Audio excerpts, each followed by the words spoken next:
Good day, Excellency. Sir de Sardet, to what do I owe the pleasure?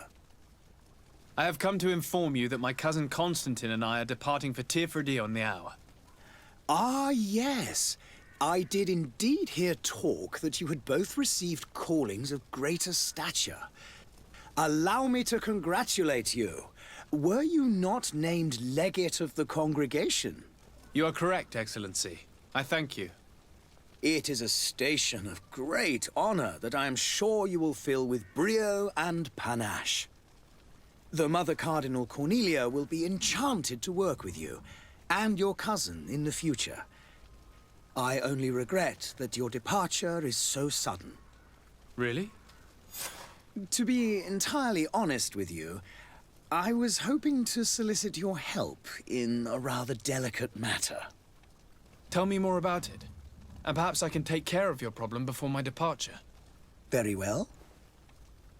A small group of dangerous heretics has found refuge in Serene. We know that your uncle tolerates the presence of all pagans within the city walls. But these particular non-believers threaten the fragile harmony of this place. We would consider it a tremendous favor if you would arrest them and deliver them to our guard. Heresy is not a crime in Serene. You do know that. But I'm sure my uncle would hear your arguments. Why call on my intervention? The prince would indeed give us his blessing, but it would take time. Far too much time. For according to our sources, these fugitives have already made contact with a smuggler to take them who knows where. I see. You're hoping that I'll be able to do something before they make it to an enemy city. If your heretics are planning on boarding a ship, then they must be in the dockyards. I'll look into this and see what I can do.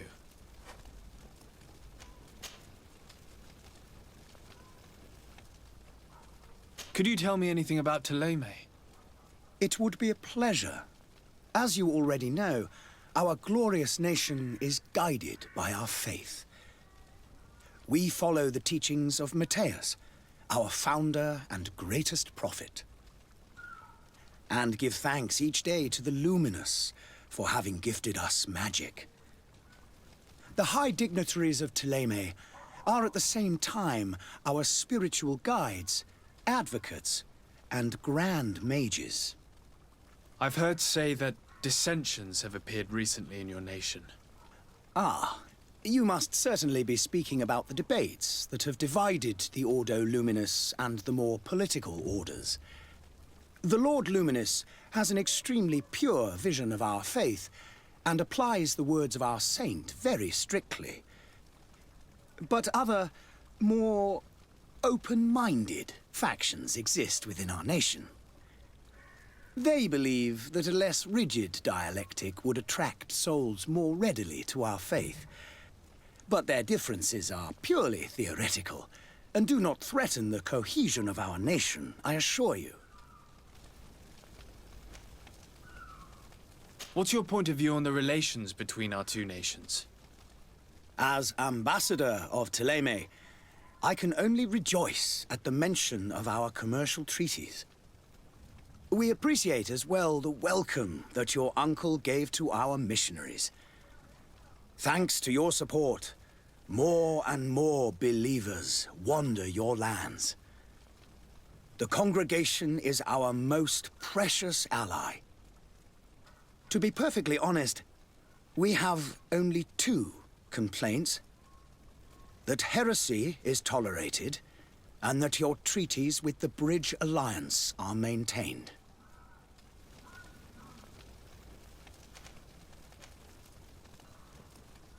How is Ptolemy faring on Tirfredi?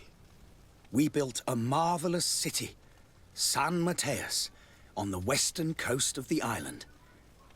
Did you know that certain historians believe that it might well have been the final resting place of our prophet?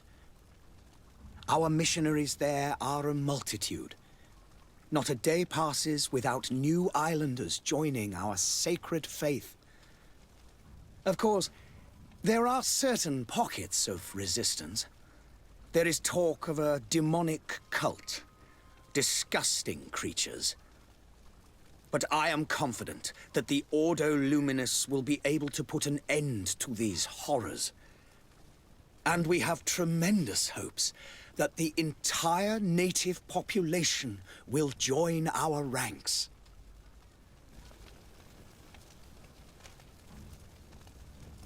How goes the conflict with the Bridge Alliance? Your territory is, alas, the only one that has been spared from the ravages of war on the continent. We fight on every front. Without great success, one must say. But what other choice do we have? These so-called savants not only refuse the light, but are determined in their fight against it. And on Tirfredi? To my knowledge, no one has yet seen any serious fighting. The Bridge have succeeded in provoking the natives there, and have their hands full keeping them at bay. Which leaves us greater latitude to settle peacefully and pursue our mission of conversion. I must be going. Farewell, Excellency. May the light guide you, de Sade.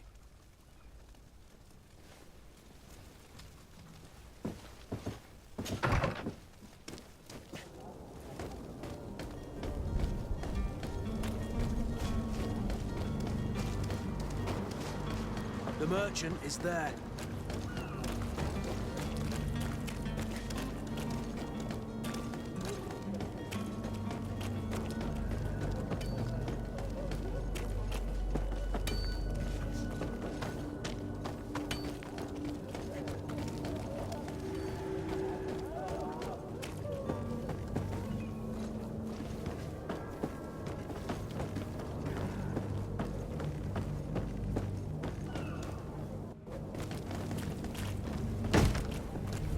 Lively there, lads and lasses! I promised the merchants and their prince we'd be off before the tide. You, man, carry that properly. That porcelain is worth more than your life. There are some children we'd be best to refuse. Captain Vasco. And you are? I'm de Sade, the prince's nephew. If all is in order, we will soon be embarking on your boat. It's a ship, not a boat. Apologies. Apologies for my asking, but the young governor isn't with you. He didn't come home this morning. I need to find him before departure. I hope nothing's happened to him or he hasn't changed his mind. The tide does not wait. Perhaps he simply celebrated his imminent departure with a little too much enthusiasm. Is everything ready? We're short a crew member. The cabin boy is missing. But have no fear, we will leave without him if he does not present himself before the tide. Is he an important member of the crew? We don't need him for sailing or navigation. He's only a cabin boy. He must have simply had a bit too much to drink in celebrating his departure. Like another I know. I doubt that. Jonas was never one to fancy drink. And it's been 2 days since last he was seen. No, I fear something bad has happened to him. Might I ask you, if you hear anything, could you report it to me? I would like to set sail with a clear mind.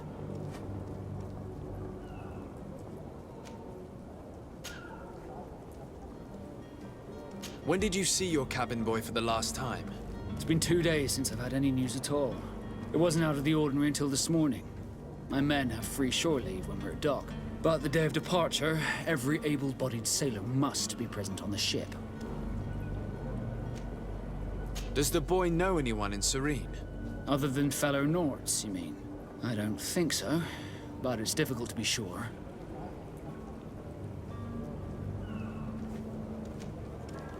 This Jonas, does he have any close friends amongst the crew? In tradition, we are all members of the same family. But yes, there would be Flavia and Lauro. Might I have a word with them?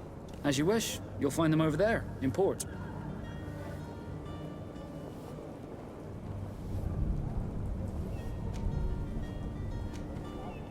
Have you seen anyone wandering about? Suspicious looking? Maybe clandestine passengers? Take a look around. There are far too many comings and goings to spot possible stowaways. As long as they don't try and get on my ship, I paid no attention to them. That said, we did catch ourselves a smuggler just a while ago. A smuggler? Maybe he could be of some use. Where could I find him? In the port jails, not far from the warehouses. May I ask you, why the sudden interest in smugglers and the odd stowaway?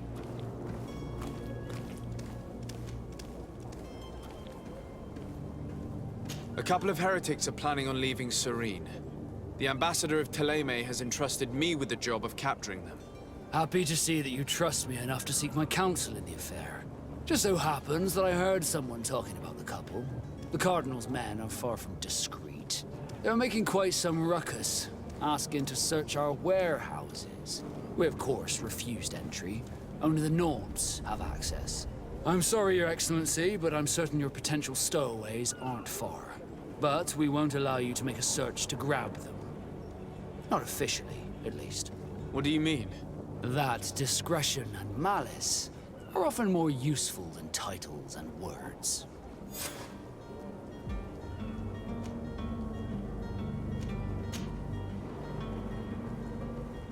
Could you tell me a little about your guild? We are masters of the oceans. Our ships can sail where no others dare. Thanks to your magic, so I've heard. How do you become a Nord? Our magic, yes, that only the Nords master. As for your question, any child born on one of our ships is sea-born. He is a Nort from birth. Others are sea-gifted, joining the Norts for different reasons, often from a young age. It's how the guild is made and maintains its numbers. Could you tell me anything about our destination? The island of Tiafredi? It is a magnificent place. Wild. Spared from your wars and your mines, for now. The natives have a relationship with their land and consider it sacred. They're a very friendly people, welcoming, that will appear to you strangely familiar. I've also heard that there are a great many exotic creatures, some enormous. But I wouldn't know what else to tell you. I've never strayed far from the ports. What do you think of our port? Are you referring to this one? It is the biggest high seas port on the continent. Thanks to your prince, even though it remains part of your city, it holds a particular status for us Nords. Certain zones are owned completely by us, and maritime law holds office. It's a good port. Were it not for the Malachor, it would be a pleasant place to dock. You haven't heard anything about my cousin by chance, have you? To be honest, we were hoping to find him here.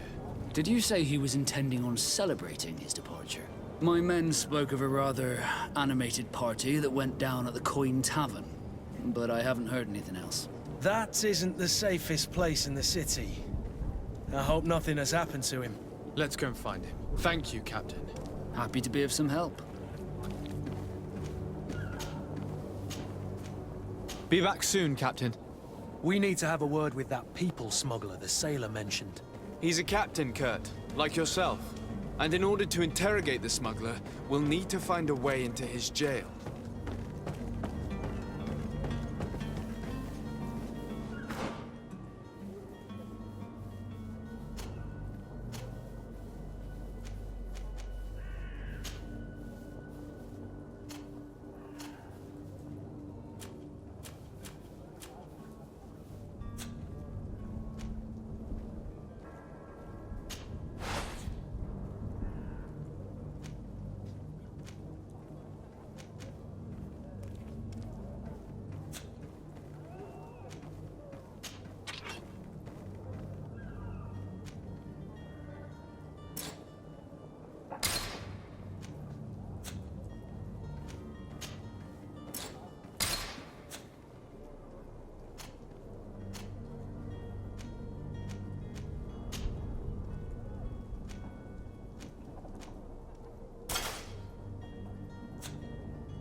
Good day, good sir. How might I be of service? You can start by explaining to me why you refuse to honor the orders agreed upon with the guard. There's been a misunderstanding, sir. Of course we're ready to honor the orders. In fact, I've already had a word with your master-at-arms. They're asking that we pay again, despite having already paid. It's just that the price has gone up since. I've nothing to do with it. This is inadmissible. If you agree on a sum, you need to honor that agreement. I'm sorry, sir. I'm just an agent. And I'm only obeying orders.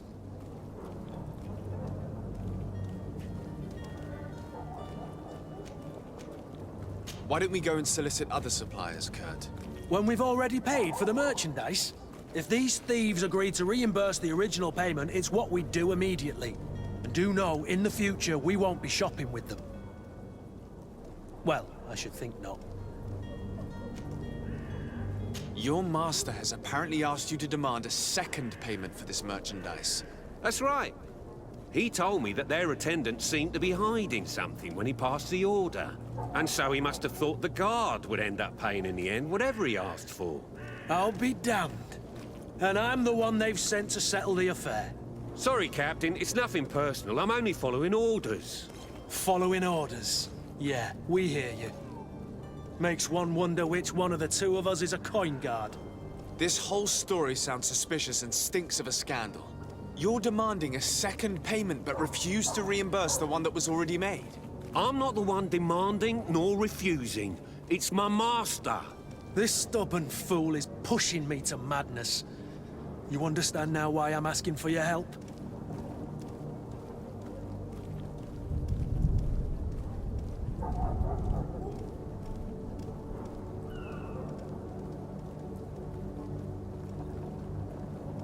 I don't think you understand who you're dealing with.